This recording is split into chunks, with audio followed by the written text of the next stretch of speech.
Welcome everyone to the HVAC 2.0 show. I'm Nate Adams, CEO of HVAC 2.0. And we've got Reedy in North Carolina, Mr. Super Awesome Guy. One of our resident nice guys. We got Jeff in Indianapolis, who's out there loving to bust heads and sell stuff. And then we got Ken in Athens, Ohio, who is our silver-haired gentleman of sorts. Emeritus. Yes, but the funny thing is, he put the heat pump in here, and he did way better calling underneath my house than I did. So don't sell him short. And he plays in a band. And then of course we got Ted Kidd here as our drill sergeant as we go.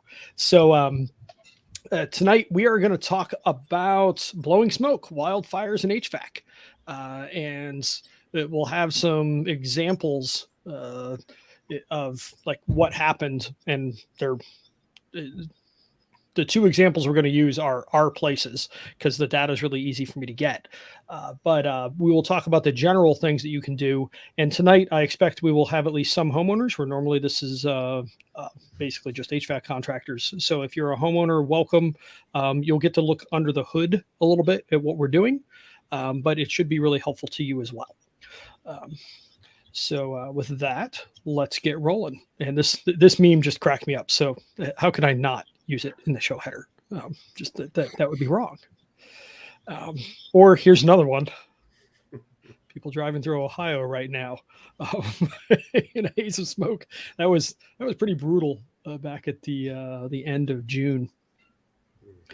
So, and it's kind of funny, wildfire smoke, like for years, frankly, I was a little bit cocky. Like we drove out, we went by 4 or 5 wildfires. A couple of them were still burning. A couple had just gone through when we took our camper out west, end of 2020.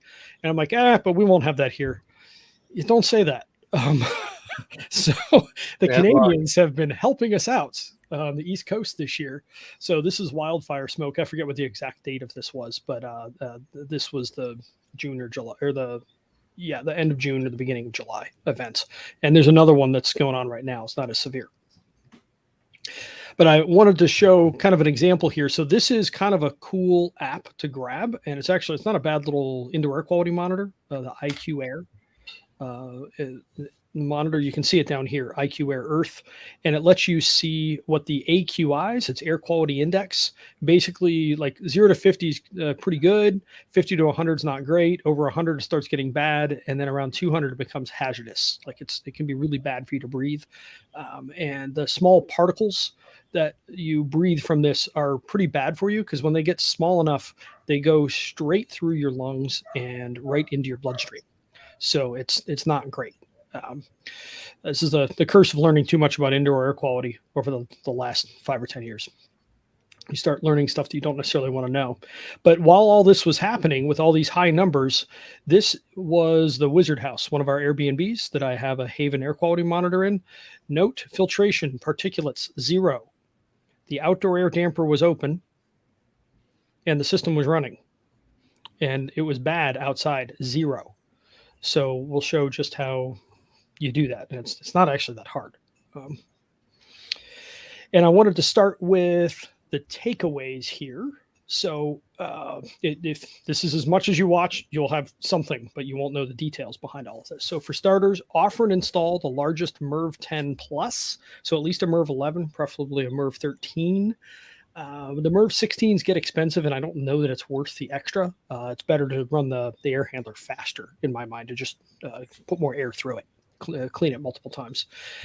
Use systems that you can turn up the fan speed on the stat. Offer a DIY option to clients just so they know that it's there. You could send this out as like a company email and just be helpful because you can build one of these for about $100. It has 4 or 5 nice media filters, and you tape them together with a box fan, and you're good to go. And they're actually really, really effective. So you can offer that to people if you get comments about it, because it's kind of tough to just change the filter of the HVAC system without doing some other work. And then the other key thing is avoid electronic products. And I made this pretty broad because it should be pretty broad. Does anybody else here think that we should consider anything electronic, or should we just stick with plain old media filters? Media filters. Media filters. Yeah, that's a pretty consistent consensus, and that is along with the air quality researchers. In fact, there's a pretty ugly lawsuit over a certain unnamed product that we don't know exactly how it ended, except for a certain paper got taken down that was being hard on a certain electronic product. So we'll just leave it at that. But we'll get to more on that in a little bit. But those are your takeaways. Put a huge media filter in that's at least MERV 10, preferably 11 or 13. Be able to turn up your central fan, offer a DIY option to your clients, and then avoid those electronic products. So let's dig into that's. It kind of sucks. It always feels like I have to do a little exposition, and then we can dive into the meat. So for starters, we have what we call the 6 functions of HVAC. So you want load matching that lets the equipment match the output to whatever the house needs at that moment. That really requires variable speed and right-sized equipment. Filtration, which is what we're talking about tonight. Dehumidification for the 80% of Americans that live in a humid climate. Bring in outdoor air to keep your air fresh and keep your CO2 levels down. You're going to see, ironically, I am the shoemaker with barefoot kids. This house does not have a fresh air duct yet. It's a pain in the butt to put in, and I haven't done it. Mixing, which is a good fan to mix it up, and then humidification for some climates in the winter. So those are the 6 functions. But today we're just going to be talking about filtration. So that's just a good filter, and you knock the garbage out of the air. This is what we call badass HVAC, or the consumer-friendly version is nearly perfect HVAC, because it's not perfect, but it is nearly perfect. Sometimes you need an extra piece to make it perfect, but you don't know until you put this in and then put a monitor in and see what you need to do extra. But the 6 functions we just talked about, they're all in here. Although there isn't a humidifier on this one, so that's number 6. But all this is a big filter, media filter, nothing fancy.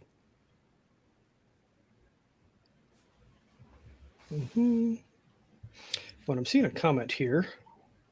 Chris, reading 151. Got to learn new habits. Yeah. We can't leave windows open nearly as much as we would like for multiple reasons. Wildfires are one of them, and high humidity levels are another. So that's a very annoying conclusion of doing a lot of air quality monitoring. You should keep the windows closed like all the time. It sucks. So yeah, new habits, unfortunately. It's actually not as bad as you think if you're paying attention to dew point. Anyway, you're going to, a lot of times you really don't want to be opening the windows to let that moist air in anyway, or you're going to drive your energy bills up when you go to dehumidify that air back out, at least for green grass climates. Yes, for humid climates. Yeah, it's take a look outside, and if the dew point, you can just check your weather app. And if the dew point's over 60, probably should keep the windows closed. And you're going to notice that in a lot of climates, it's over 60 from like May through October. So it sucks. Wasn't it your cousin who had really high dehumidification bills because he'd come home every night and open all the windows? Yep. And then he would close them in the morning. And they'd have to dry that air back out. So kind of wild. And because I didn't have Wi-Fi to watch his system, I didn't catch it. I didn't get to see it. Right, because it would go reheat dehumidification. Yep. So I would have caught it had I been able to see it. And I bought him a router. I was trying. Right. So, it wasn't for lack of trying on my part. So anyway, back to filtration. This is a key topic, and I got permission to use this today because I had seen it around, and I'm like, I would like to use this graphic. So this is kind of nerdy, but what you want to do is stay green, and this is what's called filter face velocity. So this is how much air you are moving through a filter and how large the filter is. And obviously, the larger the filter and the slower the airflow, the slower the velocity going through the filter. And the slower you can get it, the better the filter works, because it has a chance to actually grab that stuff. You can jam particles right through a filter if you run them through too fast. So like notice 3-ton systems, you need to be looking at least a 25 by 25. So this is aiming for getting under 300 feet per minute. And that's about where I would suggest as well. Jeff, you got any comment on that? No, I completely agree. The lower, the better. And then if you get in above 3 tons, look at this. Your option is a 28 by 31. That's the only thing that gets you into safe territory. Or So two that is a filters. big honking filter. What's that, Ken? Yeah, 2 filters. Yeah, Yeah, or 2 that's- filters. 2 filters. Yeah, one on each side. Mm-hmm.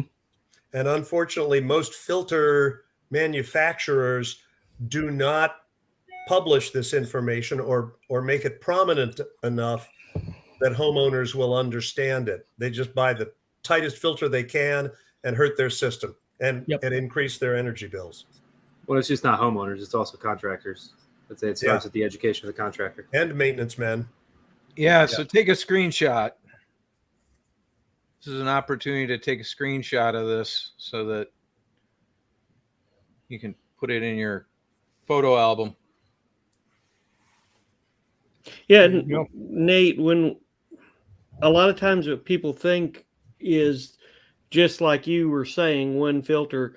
It's not that way down here a lot. In North Carolina, we have to have 2 filters once it goes above 1,550 square feet.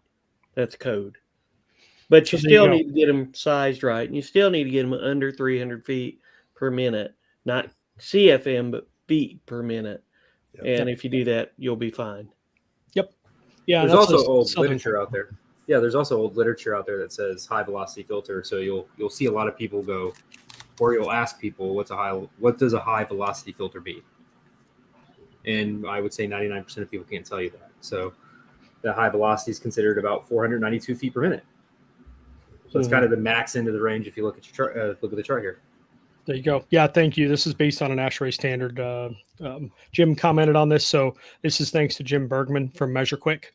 So he had put this together, and I saw it, and maybe I shouldn't have used it, but I did ask for forgiveness, and he said, "Yeah, keep it. It's fine." Thanks, Jim. Thank Thanks, you, Jim. Jim. Thank you, Jim. So, and this is really helpful. You just want to stay in the green, and if you're using 20 by 20 filters, you ain't in the green. I mean, that gets you up to two tons. So this is why we do the BAD, the big air drop. That's what BADAS stands for, big air drop air source system. You've just got to run big filters. Files. Let's see here. I wanted to. So Chris, we will touch this in a minute. So it isn't so much trapping PM1 as it is trapping a lot of PM1. So even a bad filter will trap some. And by the way, PM, that stands for particulate matter, and that's 1 micron and less than under.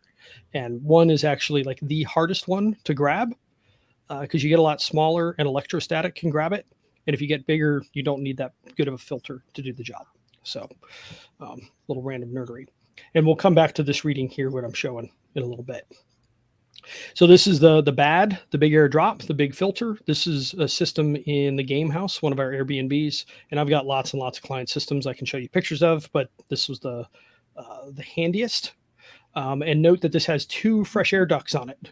And these are controlled with a Haven air quality monitor. Although it's funny, this picture is actually taken before I put that on because it's living right here. Haven and a controller are right here on the side of this thing now. So, but this is a 1.5 ton system with a 20 by 25 media filter.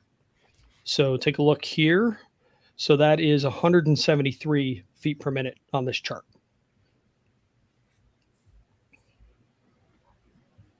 Oh, so Ben's watching. So actually, I can blame Ben. He asked me to proofread something, and this chart was in there. And I'm like, oh, that's a great chart. I put it in there like, hey, where'd this chart come from? It was Jim. So I can fix that for you in time. Let's see here. What else we got? Well, we'll keep rolling because I'm going to tackle some of these other questions. Now, this was a really interesting thing. I asked Jim Rosenthal, who is the CEO of Texair Filters. So he makes good filters. And the Corsi Rosenthal box that we're going to look at, which is a really nice, inexpensive filter to build. Rosenthal is Jim. Corsi is Richard Corsi, who's an air quality researcher. And I asked him, Jim, can you get filter face velocity too low? And he said, no, you cannot get it too low. The lower it is, the better the filter works. So you can't oversize filters. That's why we do BADs. It also makes it quiet, and the motors use almost no power. So switching gears for a little bit with the sales process hat. If you're a contractor watching this, we love saying, be the guide, not the hero. So it's your job to do some education for your clients and offer the education. If they take it, great. If they don't, just make sure you documented that you offered it. So if something goes sideways later, it's on them. I think that's fair. That's treating people like adults. And this is one of the ways we do it. This is out of the new free quote process in HVAC 2.0. So these are the 6 functions of HVAC. All going to look familiar right here. Here's the filtration line. Note that for better and best, we have smiley faces. And for the standard basic crummy system, it's a frowny face. And for an IRA system, this was me messing around with that a little bit. If this is still a 1-inch filter, that's not that great either. So, but this is one way to educate your clients. And here's what it actually looks like. This is a 4-inch MERV 13 and a 4-inch MERV 16. So tie this back. The 6 functions, there's a video. It's under 5 minutes that talks about the 6 functions of HVAC. And these smiley faces help people correlate between the video that they watch that explain to them the different functions and what functions the various choices you're going to be offering up to them are capable of. So if you want the system on the left, it may not be all that good at doing all of those functions. If you're just going for lowest price, you're going to be buying something off the left-hand side, but recognize that you might not be happy with your ability to control certain things. Yep. Yeah, I'll sell you a basic system, but this is what you're going to get. And the curse of when you buy an HVAC system, if you want to fix anything that's in there, your only real option is to replace it again in most cases. So that sucks. You just bought a new car. Oh, you don't like it. And the bad part is you can't trade the car in. You send the car to the scrapyard. So when you're thinking about replacing HVAC equipment, if you have any frustrations with your house, it's really good to think about this stuff in advance. Otherwise, you may find yourself replacing the equipment twice or living another 15 years with all those noise and air quality and what have you, frustrations, humidity problems. Humidity problems will probably get worse as we move to higher SEER, more efficiency equipment, higher efficiency. If you go back a couple of weeks, we talked about that in the IRA and policy in general affecting dehumidification. But yeah, it sucks. If you choose wrong on this, the only option is to replace it again in most cases, which really stinks. All right, moving along. To tackle the question on what do you need to do to get PM1, this is just a really short thing. Shoot, I didn't cite this. I can cite it if anybody wants to know. I just Googled filters, and I pulled this from a presentation I did years ago, actually. But at the bottom here, MERV 11, it's a little bit tough to read, but you get into where MERV 11 can begin to capture smoke and smog. And then when we got into COVID, it's virus carriers down here. So MERV 13 is what we moved to. We ran MERV 11 for a while as a minimum. Now we view MERV 13 as the minimum. And filter manufacturers have gotten much better at getting these high MERV. MERV is just it's a filter rating. I forget exactly what it stands for. And the higher it is, the more small particles it can catch. Minimum efficiency rating value. I don't feel like I know anything more after you said that, Ken. I know. Yeah, it's a stupid acronym. Doesn't help. I'm glad you added in there. What was that? Billy Madison? Like, we are all dumber for having heard that. Yep. But anyway. It does mean something, but it's a stupid thing. And basically, MERV 16 is about the highest, and that's really close to what is called HEPA, which is like hospital grade. So hey, Donald Baker looks like asked if the 4-inch media on the previous graphic was a MERV 11. I would say that on that immediate option is probably your MERV 8, Donald, to answer that question for you. It's also important, Donald, you put if you can oversize the filter and not run into space restrictions, then do so. ASHRAE is American Society for Heating and Refrigeration Engineers. And those ratings right there, the 300 feet per minute, it's not a recommendation. That's so your system can work well and you can filter the air well. It's not really oversizing the filter. It's a misnomer. It's something we've come used to by contractors who don't really do the right work up front. That's a good point. Well, I think it's also It's not oversizing. There's no such thing as oversizing a filter is maybe a better way of saying it. Yep. Yeah. That's what I was All it's trying going to to do make. is reduce restriction on that, particularly now that we have EC fan motors. And I think he's talking about maybe space restrictions, because oftentimes we as contractors run into space restrictions on, a return is slammed up against the wall or something like that. So how do we come around that? Yeah, that's what There's tons of Donald's ways on looking design. for. Donald's good tech. By the way, wanted to backtrack just a hair here, Elizabeth Parks. How do you explain this to consumers, or are you selling to the builders? Our system, Elizabeth, think of it like a two-sided platform like Airbnb, but instead of guests and hosts, this is HVAC contractors on one side and consumers on the other, and it is a sales process. It's actually a piece of software. But underneath of it all is like a huge amount of technical knowledge and experience.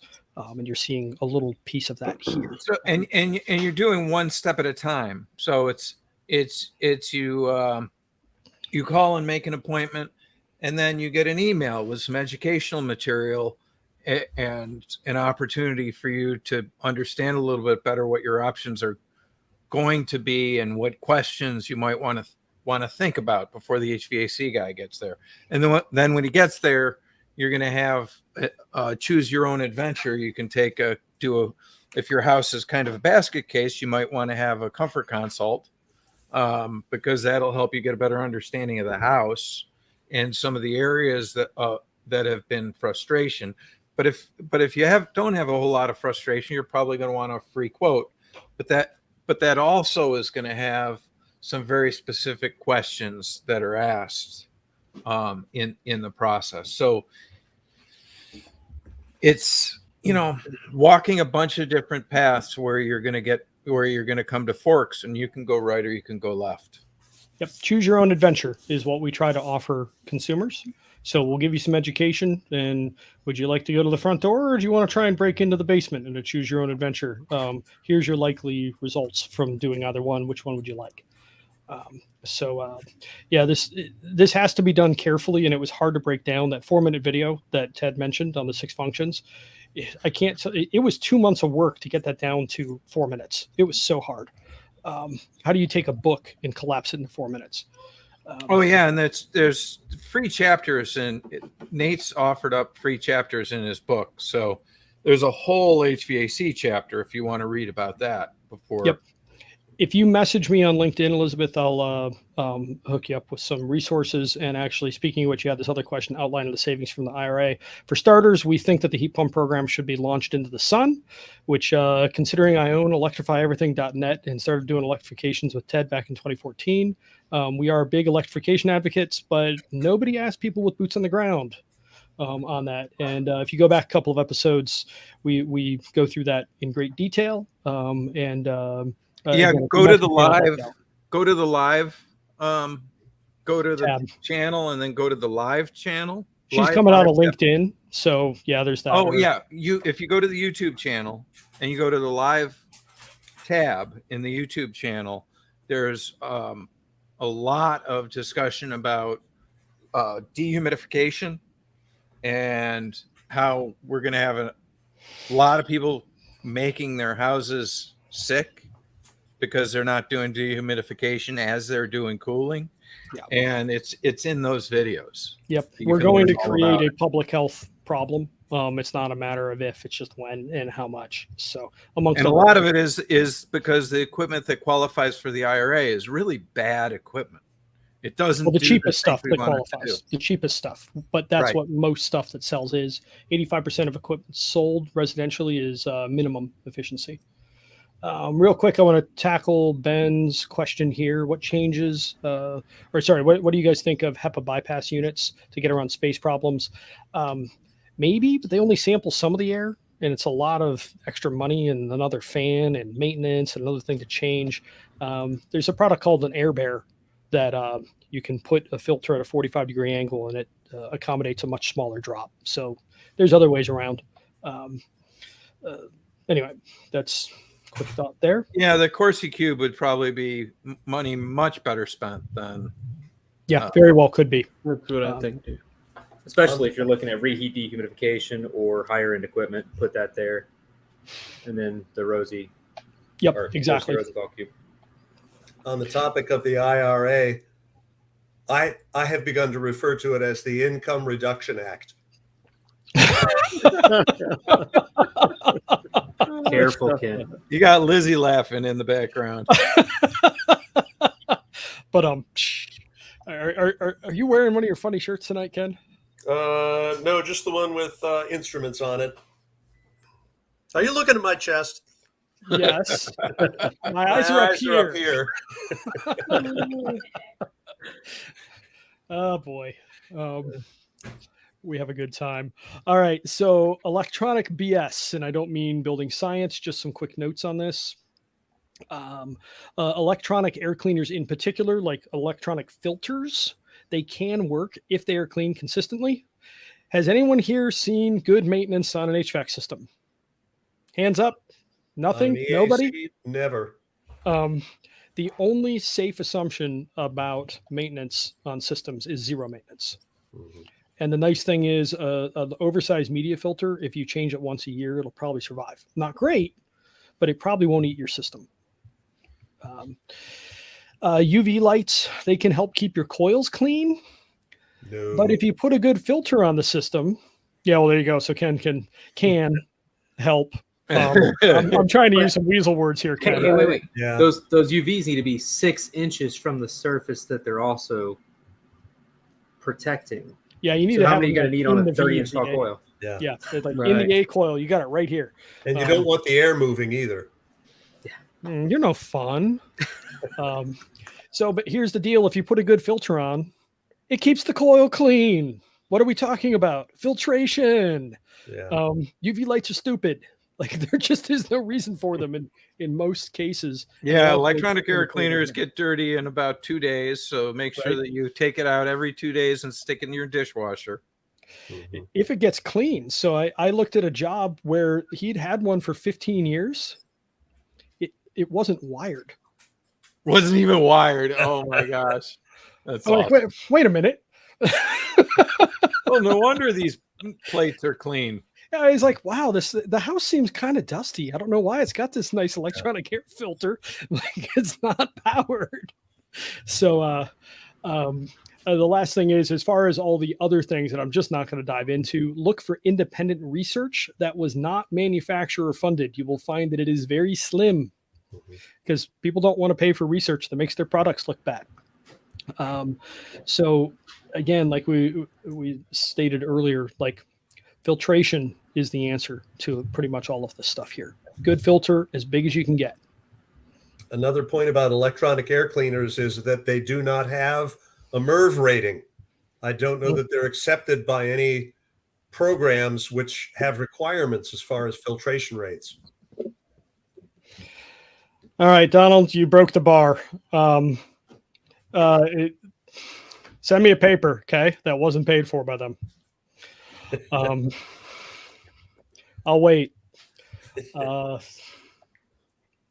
And how can we test in a home to prove that it is working? Yeah. And what are the test procedures? Is it actually in a home or is it in a box? So I know this is going to mess with people, so it's good. We're getting some pushback on it. That's great. Just keep chewing on this. But good filtration will pretty much get you what you want. And good dehumidification is also really important as well for air quality and bringing in outdoor air. So all the stuff that's in Badass or nearly perfect HVAC, those are all in there on purpose.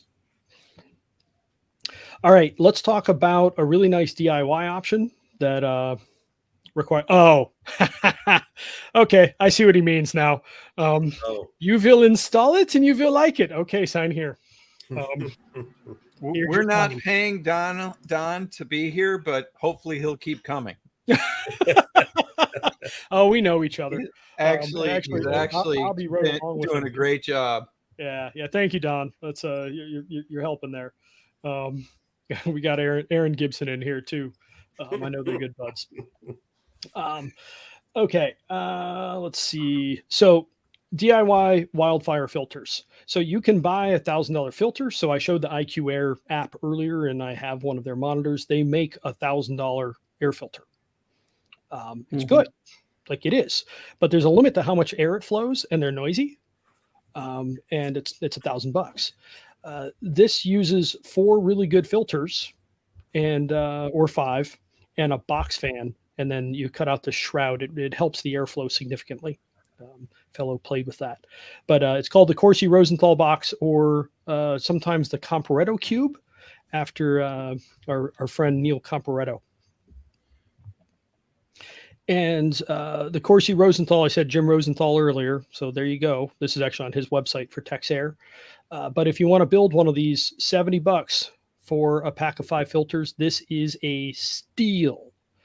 The 20 by 20 by 4 filters that I use on this house are $45 to $55 each, depending on when I buy them. So this is a killer deal for a bunch of good filters. So know about this. It's Texair filters. And there's been some research done on how effective they are. So this is done by Jeff Kaufman. And these are a couple of, here's an HEPA air cleaner, and then a couple of other Corsi Rosenthal boxes. And the HEPA, like it did just fine, but look, this cheap filter did as well, if not better. Actually, they all did better. So this can be really helpful. All right, let's look at the actual examples that I teased everybody with in the first place. So this was me playing around. This is the 29th of June. And, oh, hang on, let's see. Got a couple of other things. Yeah, particulate counter. So here's a particulate counter right here. This is not, well, sort of. You might be talking about an expensive handheld thing, which most homeowners are going to do. And you can put one of these permanently. But yeah, it can be nice to have one of those as well. Nice piece. So the other day, I woke up and I'm like, oh, this isn't good. We had the window cracked because I don't have fresh air in this house yet, and it had gotten pretty smoggy inside. So note the time, 10:37. And I went over to my thermostat and I changed the fan speed when the unit wasn't running to cool up to 90%. Actually, I think I turned this to 100. And that was, it's 800 CFM is how I have it set up, cubic feet per minute. And this is the filter. So Ken put this on. Thank you, Ken. And unfortunately, the way that this mechanical room works, I could only get a 20 by 20 on a 3-ton system. But I do have it limited to basically 2 tons of airflow. So it's not crazy high static, but I would have liked to have done a bigger one. It just physically wouldn't fit. And I pulled this out. This filter was only 2 months old. So we'd had another wildfire or 2. And then we have dogs and they're running in and out constantly. We live in a hauler in West Virginia. So they run around outdoors in the mud and come in coated and make a mess of our house. So this was a 2-month-old filter. So I changed it. And we were at 33 micrograms per cubic meter before. And again, these are not perfectly accurate. So like, you don't want to bet the farm on them, but they're okay. And take a look, 1037 went from 33, 1043 down to 20. So 6 minutes and I changed the filter in the middle of that.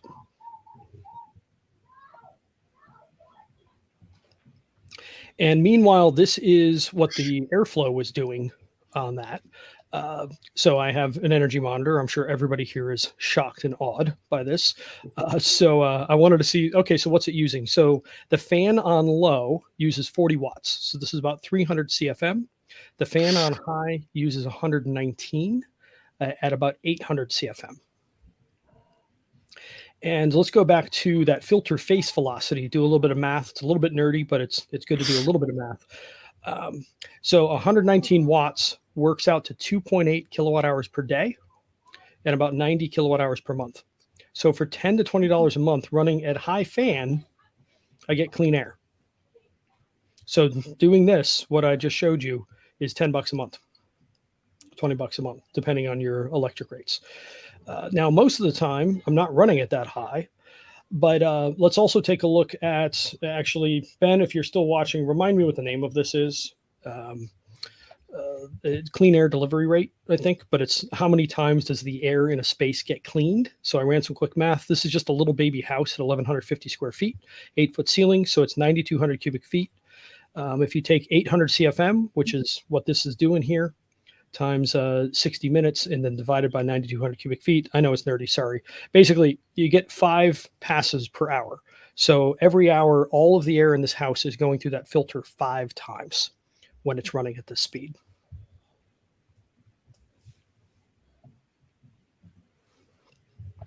Now let's take a look at what we get when we're running at just the 300 CFM, which is normally where I have this system set. That uses 1 kilowatt hour per day. It was like 0.97 or something like that. 30 kilowatt hours a month. So $3 to $6 a month, I get clean air. Is anybody here willing to pay $3 to $6 a month to keep their air clean?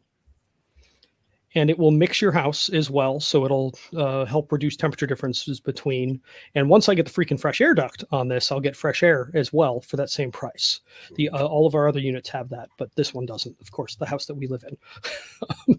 One of these days I'll climb on the metal roof and cut that hole. I just haven't done it yet. And this gives you about 2 passes per hour through the filter. All right, so a couple of minutes later, started at 1037, and at 1054, we were down to 10 micrograms per cubic meter, and a little while later, it got down to basically 0. So this is pretty fast, but we're talking, what is that? Not even 20 minutes, and a 2/3 reduction by cranking up the air handler fan that I already have in the house, paid for, and all I had to do was go push a few buttons. This really sucks. It's really hard, isn't it? Really, really tough. Let's see here. We're It's really nice to keep track of the numbers too. I think people really, this is the key, is being able to see how you're operating your equipment. Like, what's your oil pressure? What's your, your coolant temperature? Yep. Yeah, this is just watching gauges, and it's funny that I'm showing the IQ Air here because I have a Haven air quality monitor sitting on top of the heat pump water heater I haven't put in. And a controller and the damper for the fresh air. Like, I've got it all here. I just need to do it. Too many other projects. So let's take a look at the example that I showed earlier. So this is in what we call the Wizard House here. That's a Harry Potter themed Airbnb in Oak Hill. And that house has more or less badass. We kept the ductwork, but we did change the near equipment ductwork. And this is what the air quality looks like. This is going to be small. So actually, let's make that big again, as big as we can. Note that this is PM down here, this little blue line, particulate matter, and 2.5. Note that it is just bouncing along on the bottom. So this event was right here.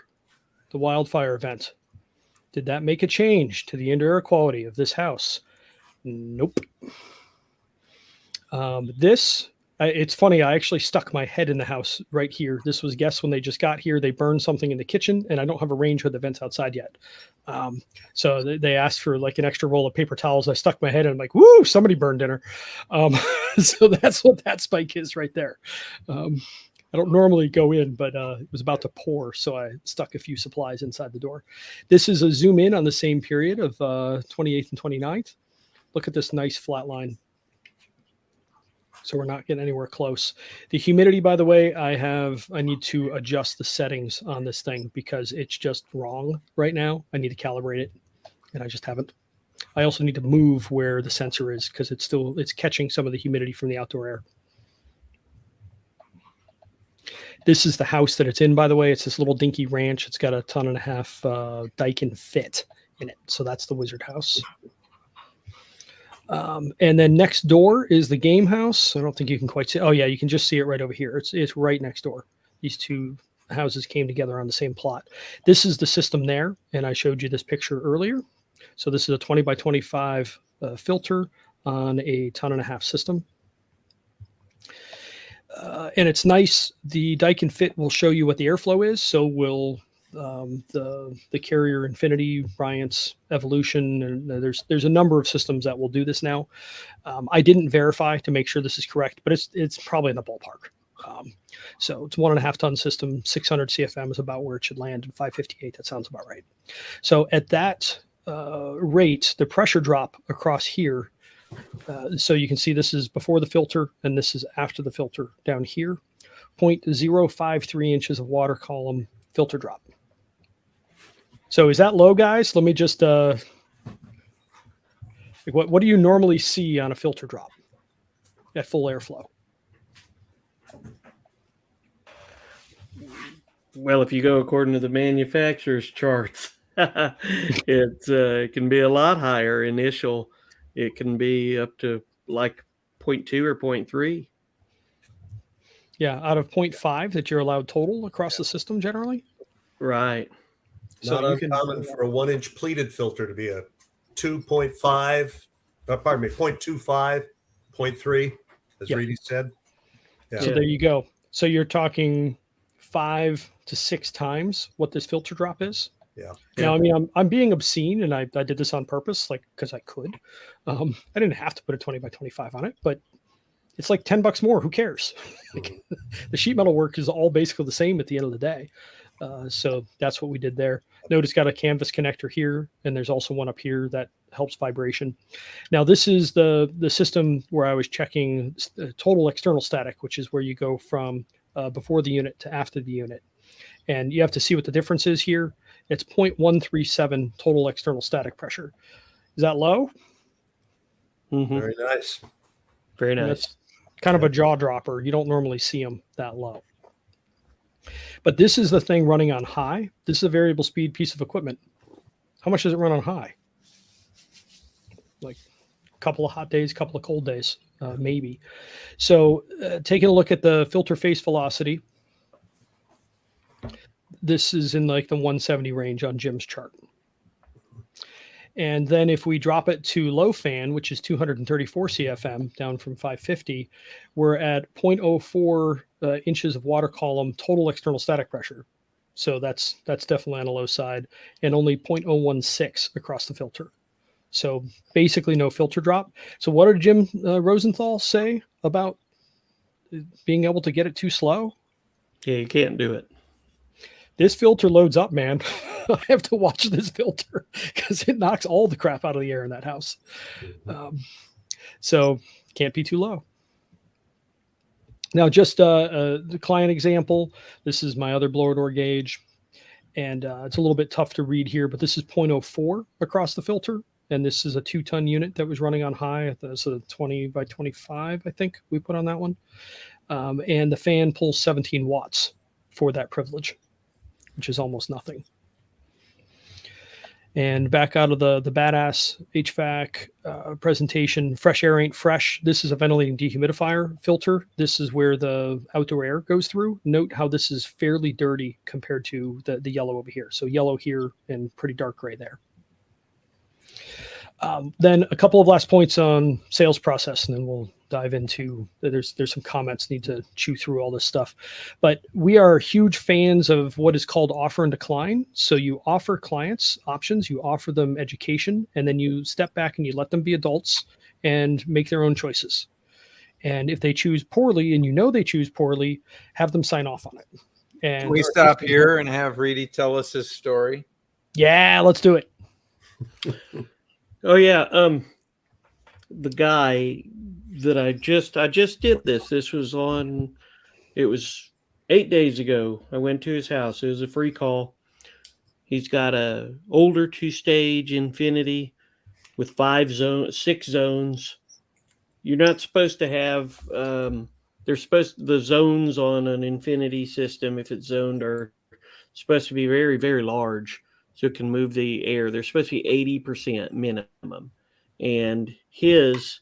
So what that means is three and a half tons on the smallest zone. The problem is that his were sized, the smallest zone, and all zones, in fact, were sized for about 1 ton. And so what that meant is his total static was 1.2 at low stage.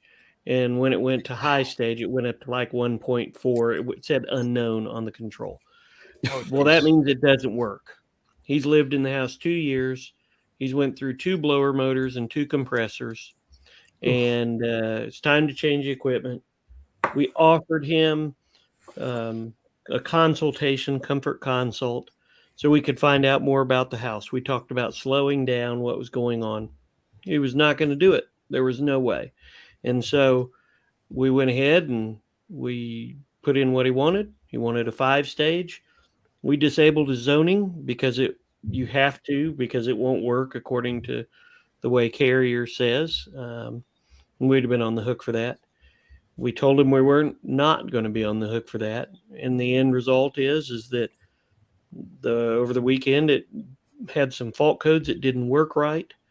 We ended up reducing the airflow a little bit. And, it's been a couple of days. We've got it pretty close now, but not very close. The point is that had we not did an offer and decline and wrote that stuff down and had him sign off on it, we'd be on the hook for a $17,000 or $18,000 system that it was his choice. So you got to offer, and you showed it. And so he, when he called you back, what was he saying? Well, when he called us back, he said, I know we talked about this. What can I do? I'm not asking for promises. I know that I made this big rush of a decision. What do we do now? And I said, what do you want to do? I don't want to do anything. And so what we ended up doing is we ended up turning his fan on continuous. We, like I say, we reduced the airflow. His system's way too large. And what ended up happening is he's settling for less. He's still got differences of temperature in his house. And what's going to end up happening is either he's going to do some major construction, tear out the unit, put in another unit, or put in multiple systems. Or he's going to do what we asked him to do from the beginning, which is let's slow down and find out a little more about your house and the problems. Yeah, spend time doing thoughtful design, diagnostics, and thoughtful design.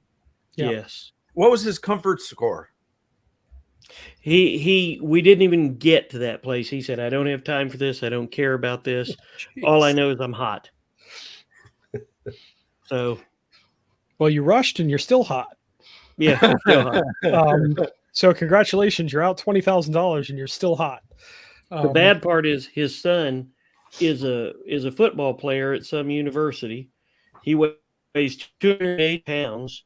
And when he gets hot, he's hot. Super hot because he's so big and he's heavy, but he's also muscular. But when he gets hot, he's hot.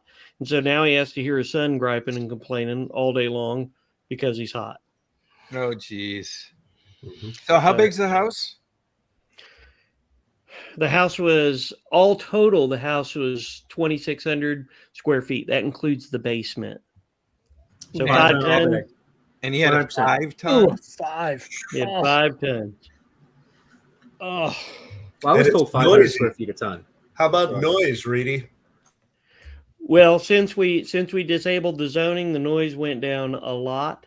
But before, you could feel the air blowing 5 or 6 feet from the vents. Whether some of them were in the floor, some of them were in the ceiling, and the only ones you couldn't feel that way were on the 3rd floor, and you could feel the air coming out from them. Because of all the pressure and friction and all that, you could feel you're coming from them probably about 2 or 3 inches. Oh, Yeah. Man.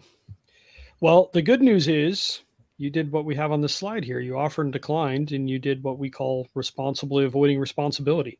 Yeah. I'll do that for you, but this is the likely outcome, and I'm not responsible. Sign here. Yeah. That's one of my favorite little scenes from a movie is in Men in Black, when it's like this cop walks into a morgue and he's carrying a cat, and he's like, "Oh, the cat. Yeah, there's a problem with the cat. Sign here." And the ladies, who's the mortician isn't quite it, whatever you call it, Medical examiner. medical examiner. She's like, well, what's the deal with the cat? Or it's your problem because you just signed off for it. So she's left with this cat that she doesn't want. And we have to do that. Like, we do our very best to educate people, but if people don't want to be educated, sign here.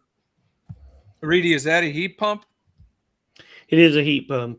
Okay, It's a so 5-stage. he's got reheat dehumidification. Yeah.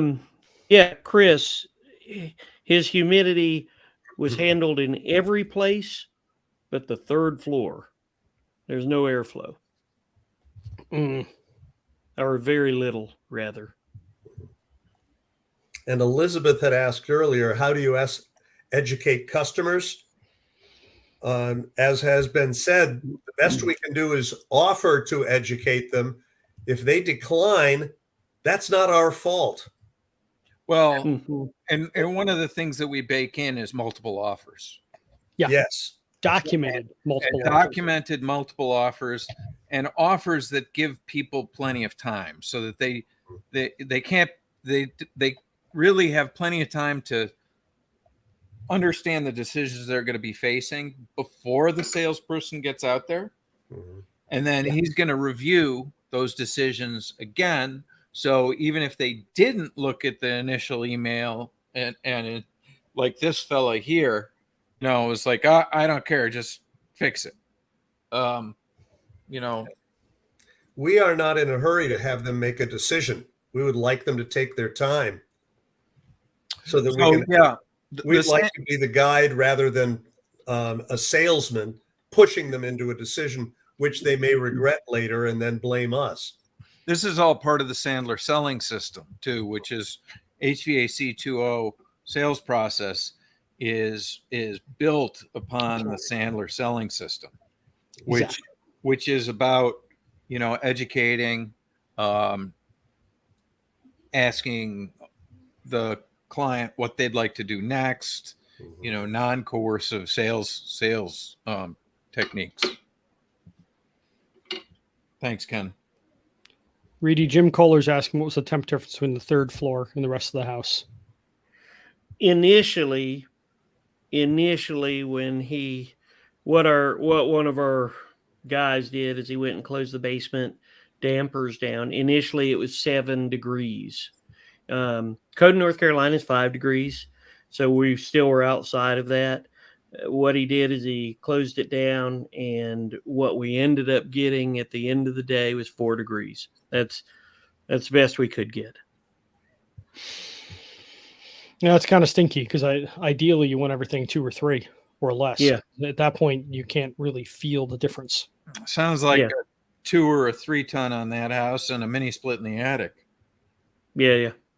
Yeah, something like that probably be about right.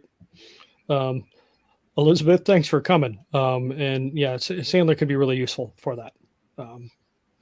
And I wanted to ask a follow-up question on your comment here. Are you all highlighting the app and tracking the connected home side of it? Can you expand on that question? I don't quite know where you're going with that. So what we have is it's a web app, is the 2.0 app, but I assume that you're talking about the air quality monitoring apps. And yeah, go ahead. Okay, well, I showed the IQ Air, which is what I have in my office for one, and then the Haven monitor, which is actually an in-duct monitor, and those are both useful. So let's see. Last question: where do you see the utilities play in the future? So saving energy is a bad goal. Is the curse of it. When you make that the goal, you end up not getting it, unfortunately. What we do in in putting in better systems and really thinking our way through it is they end up we save energy as an accident. It's a natural outcome. It's not really an explicit goal of anything that we do. In fact, we run Fixing up to the house is what we focus on, and fixing problems that homeowners are frustrated with. Yep. And in most cases, the opportunity for savings that we've seen, because we come from deep retrofit side. Yeah. If somebody's spending $1,000 a year on their heating and cooling, you're not going to put their kid through college on the savings opportunity. And usually, like, saving 30% is $300. It's hard to do. Yeah, our record was $350, and that was a $20,000 project. $350 a year, and that's for like $30 a month. Like, big fucking deal. And so it's frustrating because you get these energy savings programs out there getting people all excited about energy savings, and it's a pure emotional play, because if they sat down and did the math, they'd be like, oh, wait a minute. I've just been totally psyoped. It's a total I've been completely. It's a nothing burger, unfortunately. Yeah, there's not a lot of energy to be saved here. We can move around when it's used, and we can reduce the peaks, but there's a limit to what we can do. Speaking of which, Reedy, you want to handle this? You couldn't latch the 5-ton system down. Yeah, because it's a 5-stage most of the time, what it's going to do is it's going to operate in stage 2 or 3 anyways. With just a basic load calculation, no blower door, and no energy use to go off of, we put back the same size system that he had. Most of the time, it's going to operate in stage 2 or 3. Interestingly enough, when it was in stage 2, the static pressure was still very high, 0.77. So initially, when it was on 80% capacity in the other 2-stage system, it was running 1.2 static.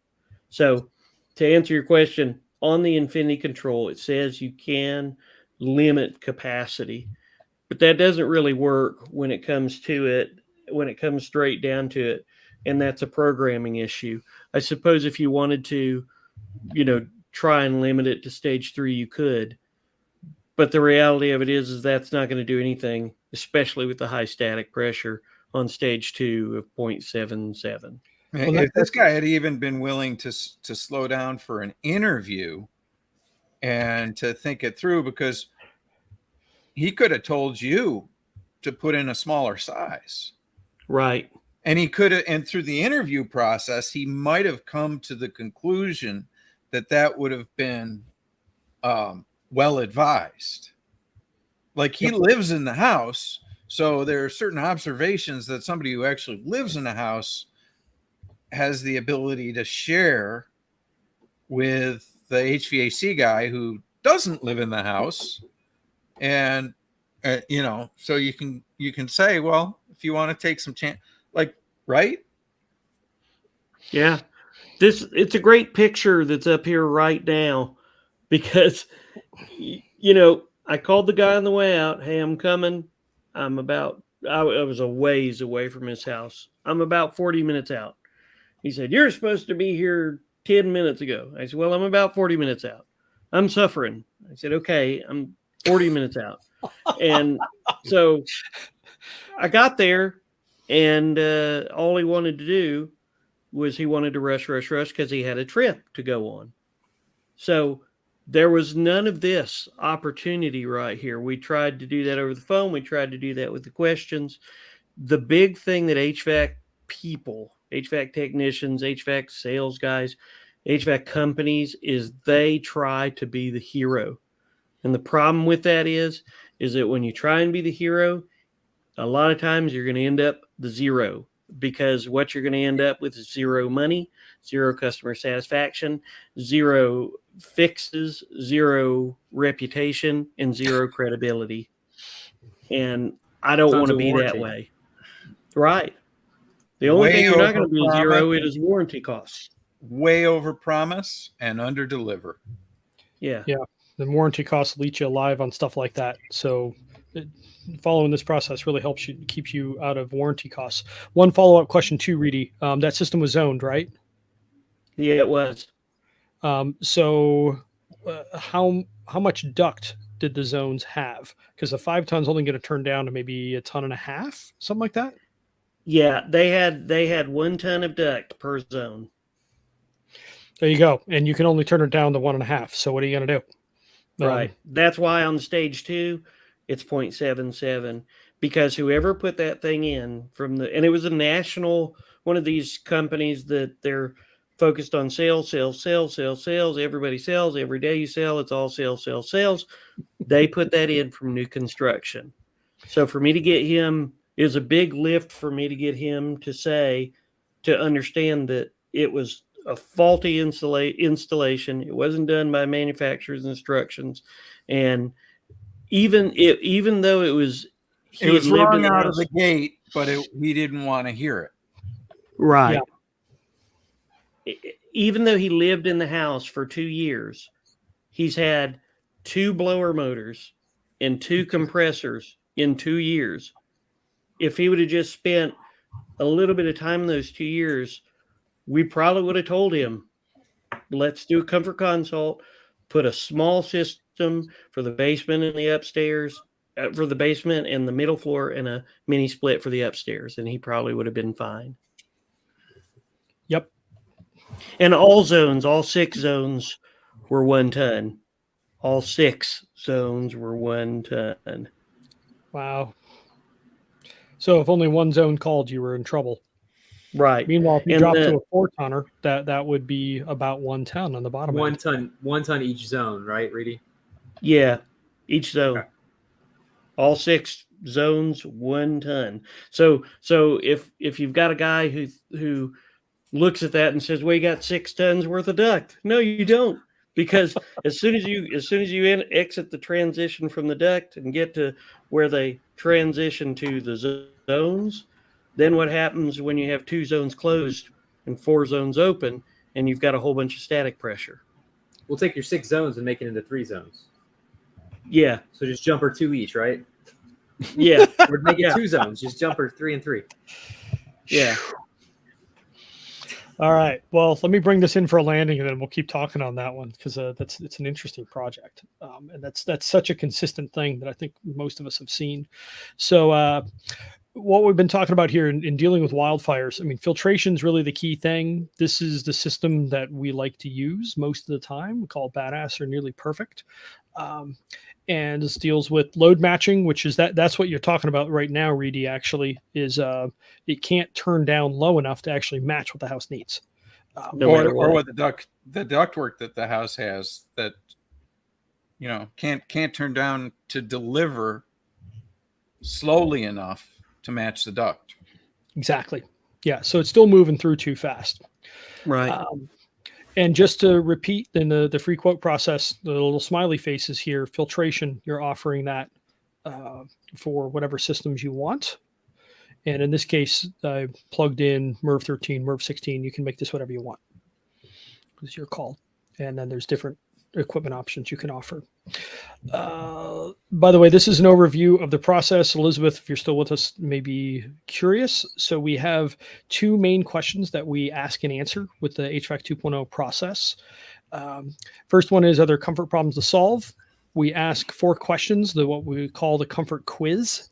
And Reedy, that's what this guy specifically jumped right past. So we score each of those as 4 questions, 0 to 10. And so maximum score of 40, and basically anything over 20 is should really go towards. It takes about 5 or 10 minutes to do that reasonably. Good. She's still here. I know I'm hard on utilities because they actually just get in our way. Sorry. Yeah. We can't think of a single program where we're like, woo, check out that program. That's awesome. We're just like, oh, dang it. They all add friction in the sales process at the kitchen table. So that's hard. Nate comes from Ohio. I'm in New York. We both have had terrible experiences with our programs. Yeah. They don't help the consumer. Yep. Or the contractors at the end of the day, and they don't spur the market. They That's create all kinds of confusion and red tape and it narrows run your forward choices. and then slow down and run backwards. And Well, and you don't have Incentivize as many bad options on behavior. the table, which is kind of a pain. So Elizabeth, well, if you go to hvac20.com/policy, I've got all kinds of stuff there, including a podcast that my buddy Abby and I did. Abby was hoping to be here tonight. He's not. He's a Canadian policymaker, actually. But nothing downstream. We've looked for a decade for a downstream program which affects the kitchen table transaction, and we have not found one that is helpful. Period. End of story. 100%. So it sucks, but we've looked. We've tried to be open-minded about it. we've hoped. 2 questions. Are there comfort problems to solve? If the answer is yes, there's a comfort consult. This looks kind of like an energy audit. It's like the first half of a good audit. And you're trying to figure out what are the client goals, what does their house need, and what is their budget. So that's what Reedy was hoping this guy would do. And he would have, man, if he would have taken an extra, 3 days? Yeah. It might have cost him a couple grand extra. He could have fixed it. Or it might have saved him a bunch of money, just gone in with a smaller equipment, taking the chance. Yeah. So in the comfort consult, you're figuring out enough stuff about the house, what the client's trying to do, that you can understand the answer to the second question, which is HVAC alone likely to solve the problem? And we are shocked how often HVAC can substantially fix stuff. Because we come from the shell side, Ted and I, we're used to doing all that sort of thing. Insulation and air sealing and doing some pretty advanced stuff. If you go to energysmartohio.com, you can see some case studies that projects we did together. And that's what happens out of this, the comprehensive planning process. But most people just get the right piece of HVAC that's sized well. Everyone here is really good at sizing HVAC. And that fundamentally fixes it. And I'd leave this slide in here just because I love it. But good judgment comes from experience, and experience that comes from poor judgment. So who here has screwed up a project? There's a lot of experience sitting here. So bringing it in for a landing, here's the key takeaways that we began with. So offer and install the largest MERV 10 media filter, MERV 10 plus media filter that you can, preferably 13 or higher. Use systems that can turn up fan speed on the thermostat. That basically means that you are going to get into some higher line stuff. That's minimum midline and typically high line. Offer a DIY option to your clients. The Corsi Rosenthal box is really nice for that. I actually made a couple for neighbors here, and I think it's actually helped one of their health. They use a wood burner in the winter, and I'm just like, oh man, I know what wood burners do to air quality inside. So I think it's helped them. And then avoid electronic products, if you don't want that to be absolute, fine, but start with good filtration, fresh air, good dehumidification. Like these are all your first line of defense. And then spend the money on measuring tools. Yes. Particularly if you're going to add in electronic products, because measure before and then measure after, and then prove that the electronic products were of benefit. We haven't seen it. Yeah, it's not that we aren't open to it. Yeah. I hate to say follow the science in some ways right now. It can be be the science. But the science. Go do the science. Yeah, just go try stuff. Everything that you're seeing here is us just trying stuff. That's all it is.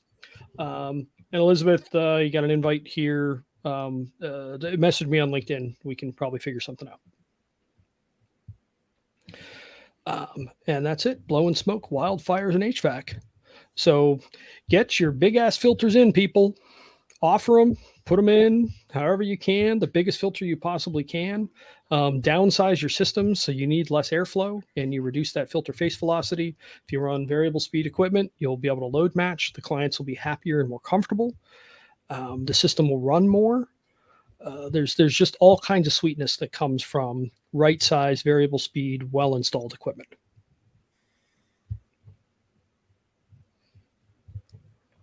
So, all right. Well, Elizabeth, thank you for coming.